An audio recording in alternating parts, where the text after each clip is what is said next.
Halo semuanya dan selamat datang kembali di Tanya Seputar Hukum dan selamat pagi juga. Eh, jadi untuk kali ini saya akan memberikan penjelasan buat kalian yang tidak mau hadir ketika ada surat panggilan ke pengadilan datang ke rumah Anda. Karena Anda takut untuk datang ke pengadilan, ini kerugian buat kalian yang tidak mau datang ke sidang pengadilan. Karena yang pertama, ketika kalian tidak hadir, setelah ada beberapa panggilan datang ke rumah kalian, maka putusan tetap akan dijalankan.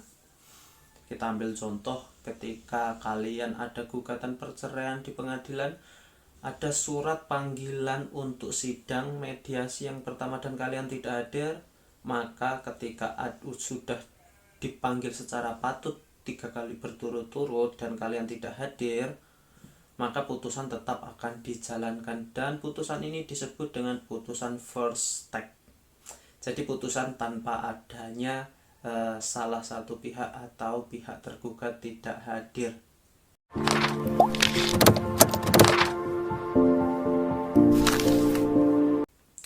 Jadi putusan first take ini sudah diatur di HIR ya, pasal 125 HIR. Yang HIR ini kan bahasa Belanda, yang Harrison Indisches Reglement. Jadi di pasal ini ya berbunyi, ini masih digunakan juga.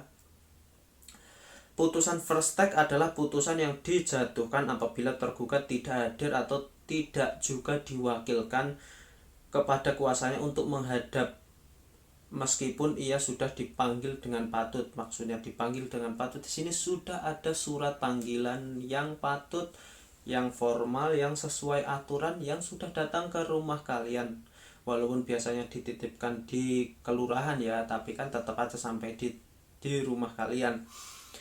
Dan apabila tergugat tidak mengajukan upaya hukum atau first set perlawanan terhadap putusan ini, maka putusan ini juga akan berkekuatan hukum tetap atau ingkrah. Jadi ketika kalian tidak hadir selama 3 kali berturut-turut setelah dipanggil secara patut oleh pengadilan, maka putusan tetap akan dijalankan.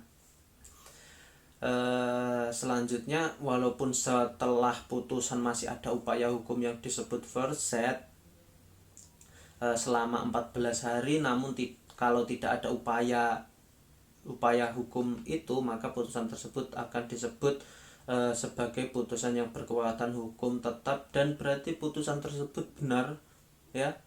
Jadi kerugiannya yang pertama, tuduhan yang dilayangkan kepada kalian, misalnya kalian dituduh kekerasan dalam rumah tangga, kalian dituduh tidak pulang selama 2 tahun, atau gugatan-gugatan alasan-alasan perceraian itu yang dituduhkan kepada kalian karena kalian tidak hadir, maka tuduhan tersebut dianggap benar karena kamu tidak menjawab ya. Karena tidak hadir berarti kan kalian tidak menjawab, berarti tuduhan tersebut dianggap benar.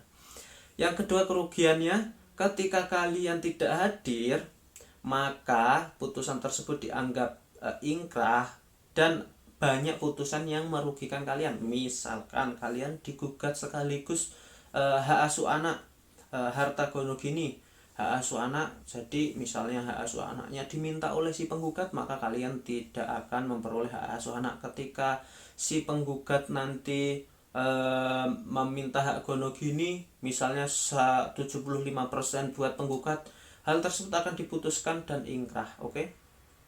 Berarti itu ada 2 kerugian yang pasti ya. Dan yang ketiga, kalian ketika tidak hadir, kalian tidak memiliki hak bicara untuk menyangkal gugatan atau tuduhan kepada kalian. Dan itu lebih penting sih sebenarnya. Yang lebih penting, kalian harus memiliki hak bicara bahwa tuduhan tersebut tidak benar, bahwa tuduhan tersebut salah, seperti itu ya. Jadi saran dari saya, walaupun kalian tidak terlalu paham atau tidak terlalu mengerti prosedurnya, silahkan kalian datang, nanti pasti kalian akan tahu sendiri ya. So, terima kasih banyak, semoga bermanfaat.